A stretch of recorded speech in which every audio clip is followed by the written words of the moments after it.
So the story we're going to start off with today is actually it has to do with true crime. So if you're a fan of true crime, then you're going to want to stay tuned and listen to the story that I'm about to tell you because it's probably not a story that you've heard before.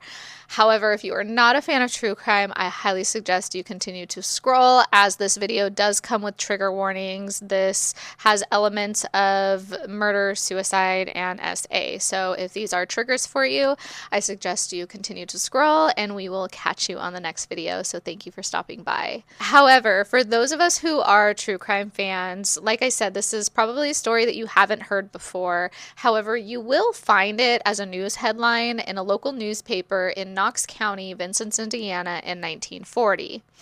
Now, the story actually starts kind of in December of 1939, so that's where we're going to start out with in the beginning of the story. So, December of 1939, a woman who went by the name of Bonnie Williams Duncan Hawkins, which for the sake of such a long name, we're just going to call her Bonnie the rest of the story. But Bonnie and her siblings end up coming into an inheritance. This is when they're informed that they're going to be receiving an inheritance from their brother.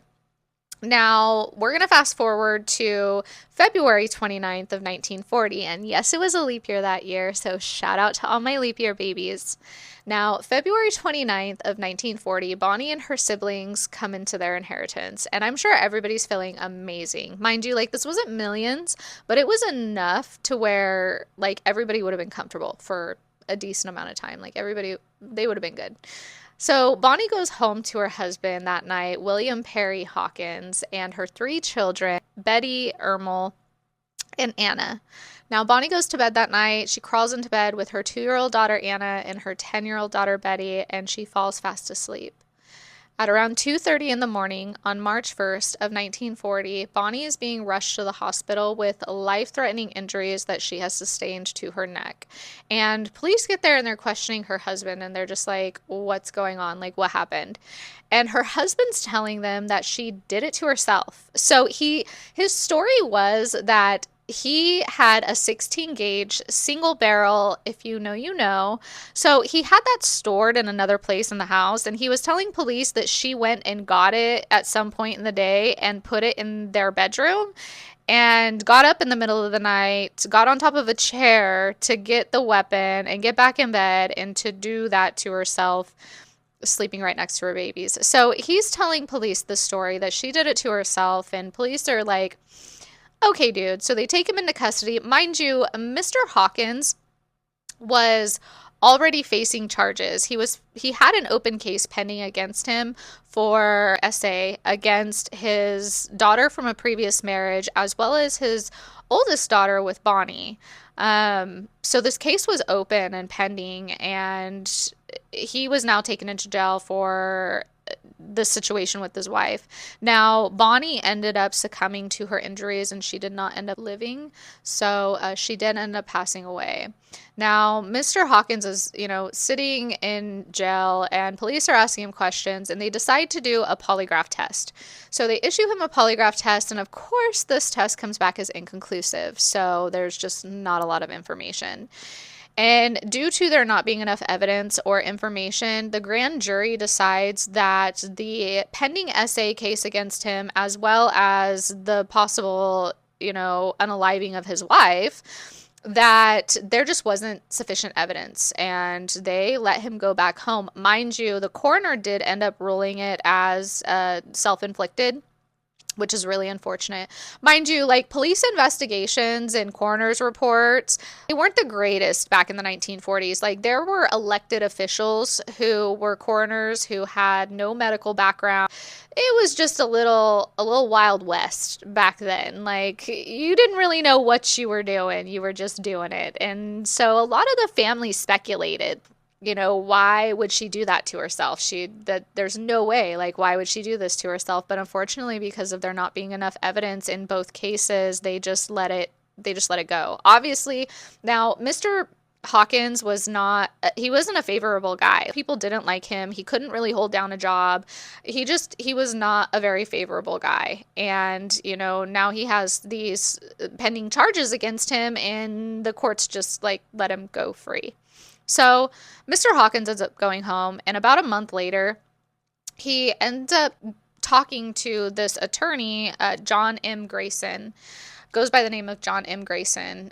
And John M. Grayson ends up overseeing the estate of Bonnie. So Bonnie's estate, when she passed, ended up going to her children, and her children received a portion of the estate. Now, Mr. Hawkins thought it would be a good idea to go to the court and petition for an allowance to take care of his own children. Yeah, he needed an allowance to take care of his own children. Let that sink in. So he asked the court for this allowance, and of course, the court grants it. You know, why not? We'll give you some money to take care of your kids that come from their inheritance. Like, I don't know what they were thinking back then. So they give him this allowance to take care of his kids, and he finally gets to a point where he's like, I can't take care of them anymore. Like, I can't do this. And that was about a year later. So oldest daughter, Betty, she was adopted by some of the family members there in Indiana. And Ermel was actually special needs. And so some family members felt like they wouldn't be able to care for him, and felt that there may be other places that would be better at caring for him. So he ended up getting sent to the Muscatat School for the Feeble-Minded, where that is where Ermel resided the remainder of his days. The family would still go, and they would still visit with him, and they would still spend time with him. So it wasn't like he was just left and, rotted away in this school. No, they would still go and visit him and make sure that he was okay, and, that he was being cared for. Now, Anna, who was the youngest, she was adopted by family members out in Los Angeles, California. The Cheneys ended up adopting Anna. Now, when they adopted Anna, they decided to change her name. So they completely changed her name from Anna Marie Hawkins to Patty Ann Cheney. So for the sake of me enjoying Anna Marie Hawkins, we're just going to stick with that name. So Anna.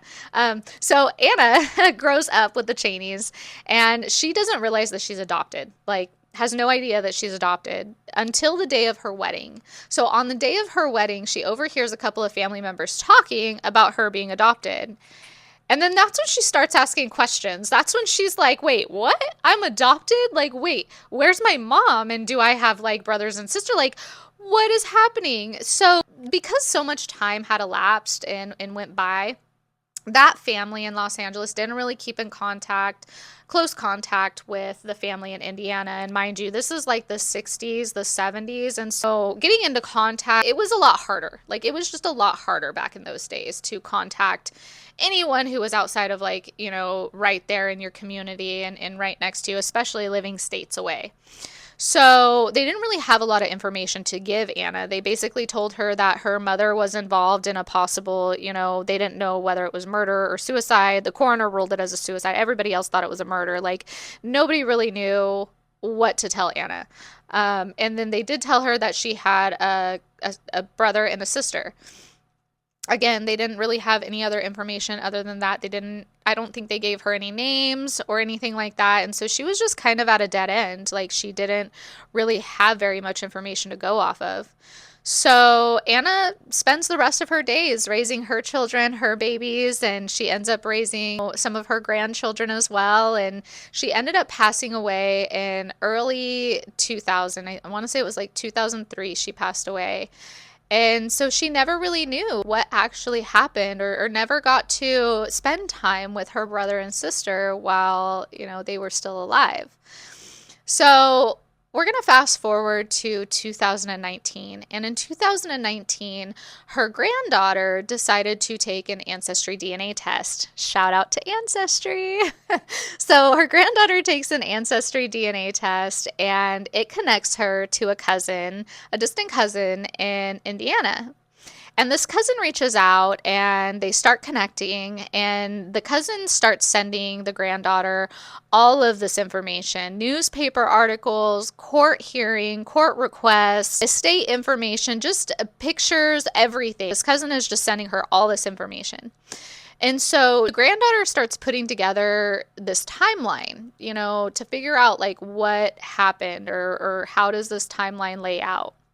And after looking at the timeline, I myself believe that this was not self-inflicted. that this was inflicted by somebody else, and it just never got justice. It was a story that just never got justice. So I have my own beliefs and perspectives on this whole story. However, I would like to hear your opinions and perspectives on this story, as this case was just, I just feel like it was a grave miscarriage of justice. And I mean, I get that there wasn't a lot of things to go off of back then, but I mean, come on. Like, this man was already penning a case of SA, and now his wife is dead. Like, make it make sense. I mean, I know there's a lot of things that don't make sense in the world, but I mean, there's a lot of things about this case that do make sense as to him being, the suspect. But yeah, let me know what your thoughts are. I do want to let you know that this story is actually my story. Bonnie is my great grandmother, and Anna Marie is my grandmother. And I feel like they should have their story told. And I feel like Bonnie deserved the justice that she just, she never ended up getting. And I hope that it was something that she got in the afterlife. I hope that they all, linked up on the other side. And I'm sure that they did. But yeah, I just feel like this is a story that should be heard. And it's unfortunate that things like that did happen back in the day, and their stories weren't shared, and they weren't investigated thoroughly, and the right people were not taken into custody due to, lack of evidence and things like that. But yeah, let me know what you think and how you enjoyed the story, or share your own story. Let me know your opinions on the case. And thank you so much for listening. I appreciate it. And I look forward to seeing you guys next time on Luminous Enlightenment. Thank you so much. Mwah! Bye.